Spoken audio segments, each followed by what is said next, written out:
So అదే ఒక ఆర్టిస్ట్గా చేసి ఇన్నాళ్ళుగా అంటే కొంతవరకు మీరు చేసిన క్యారెక్టర్స్ రిప్రజెంటేషన్ అయితే ప్రాపర్గా లేదు. బట్ ఇన్ఫినిటమ్ సిరీస్లో చేస్తున్నారు. ఇప్పుడు జేడీవి గారితో రిలేషన్ ఉంది, జేడీవి ప్రసాద్ గారు, అవునండి, ప్రసాద్ బైరా గారు. ఎందుకంటే ఇన్ఫినిటంలో వాళ్ళు ఇప్పుడు వాళ్ళ నుంచి ఏ సిరీస్ వచ్చినా అది వెళ్తుంది. సో దాంట్లో చేయడం, అలాగే ఇప్పుడు నెక్స్ట్ ఫ్యూచర్ ప్రాజెక్ట్స్ ఏం చేస్తున్నారో ఆర్టిస్ట్గా ఏంటి? నేను ఒక రోజు ప్రసాద్ గారు ఫోన్ చేశారు. సార్ మహేంద్ర గారు, గౌతమ్ అనే డైరెక్టర్ గారు మీ నెంబర్ ఇచ్చారండి, ఆయన మీ గురించి చెప్పారు. నేను సారంగపాణి అని సిరీస్ చేస్తున్నాను, నేను ఒక ఎమ్మెల్యే క్యారెక్టర్ అనుకుంటున్నాను సార్, వస్తారా అని అడిగారు. పర్లేదు సార్, నేను వస్తాను సార్, కొంచెం నాకు అంతగా లేదండి, మీరు రాండి సార్, నేను చూసుకుంటాను అన్న. సరే రేపు షూటింగ్ ఉందని సాయంత్రం ఫోన్ చేశాడు. వెళ్ళిన తర్వాత సార్ చెప్పండి అన్న. సార్ ఎమ్మెల్యే క్యారెక్టర్, సరే ఓకే బ్రదర్, చేసేద్దాం. అలాగా ఆ ఛానల్కి మనకి ఆ రిలేషన్ అలా కంటిన్యూ అవుతుంటా. తర్వాత దాంట్లోనే మళ్ళీ రెండో సిరీస్ అర్థమైందా రాజా అని అది వచ్చింది, అది సూపర్ డూపర్ సక్సెస్ అయ్యింది. దాంట్లో మళ్ళీ ఇంకోటి కొత్తది ఒకటి స్టార్ట్ అయింది. దాంట్లో కూడా ఒక మంచి క్యారెక్టర్ తోటి చేసుకుంటా వెళ్తూ ఉన్నాను. ఏదైనా సరే ఈ ఛానల్ ద్వారా వాళ్ళకి చాలా థ్యాంక్స్ ప్రసాద్ గారు, నాకు మంచి అవకాశం ఇచ్చారు. సో ఇప్పుడు నెక్స్ట్ ఫ్యూచర్ ప్రాజెక్ట్స్ ఏం చేస్తున్నారు అంటే, ఆర్టిస్ట్గా ప్రూవ్ అయింది కాబట్టి మీద ఒక పిక్చర్ కూడా చూశాను నేను. కంప్లీట్ నాకు ఎలా అనిపించింది అంటే, వీరసింహారెడ్డిలో బాలకృష్ణ గారి గెటప్లో కనిపించారు. సో ఏంటి ఆ గెటప్ గురించి ఏంటి, ఏం చెప్తారు?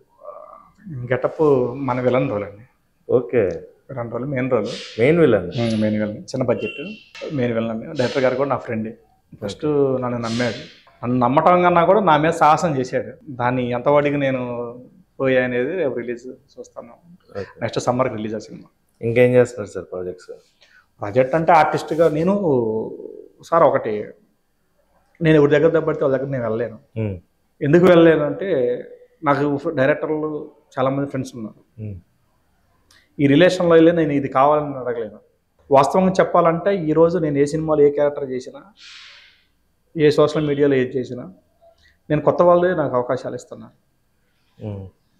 అది తప్ప నేను పలానా డైరెక్టర్ నాకు రిలేషన్, పలానా ప్రొడ్యూసర్ నాకు రిలేషన్ అని చెప్పి ఏ రోజు నాకు క్యారెక్టర్ ఇచ్చినట్టుగా నేను చేసినట్టుగా ఏమి లేవండి. ఇలా ఏ సినిమాలో చేసినా ఏది చేసినా నాకు పరిచయాల మీదే క్యారెక్టర్లు వచ్చినాయి తప్ప లాంగ్ రిలేషన్ మీద నాకు అవకాశాలు రాలేదు. ఇంతమంది డైరెక్టర్లు మీ చేతిలో ఉన్నారు.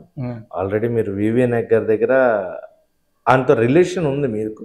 అలాగే కోటి రామకృష్ణ గారు అంటే ఆయన ఇప్పుడు లేరు, బట్ ఆయనతో ఉన్న రిలేషన్ కూడా చాలా మంచి రిలేషన్. సో అప్పుడు మీకు చాలా కాంటాక్ట్స్ వచ్చి ఉంటాయి, ఎంతోమంది డైరెక్టర్స్ మీకు టచ్లో ఉండుంటారు, మీ దగ్గర కాంటాక్ట్స్ ఉంటాయి.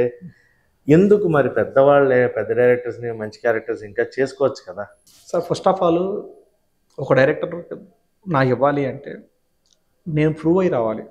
అలా అంటే ఒక చిన్న సినిమాలు చేసుకుంటా నాకంటూ ఒక ప్రొజెక్షన్ వచ్చిన తర్వాత నేను వాళ్ళ కాడికి వెళ్ళి అనే నాకు కావాలి అంటే దాన్ని బట్టి నాకు అవకాశం ఉంటుంది తప్ప ఇప్పటికిప్పుడు నేను వెళ్ళి అనే నాకు ఆశం ఏంటంటే, ఫస్ట్ ఆఫ్ ఆల్ వాళ్ళని నమ్మాలి. నేను ఏం చేస్తాను, ఏం చేయగలుగుతాను, ఏందనేది వాళ్ళు నమ్మాలి.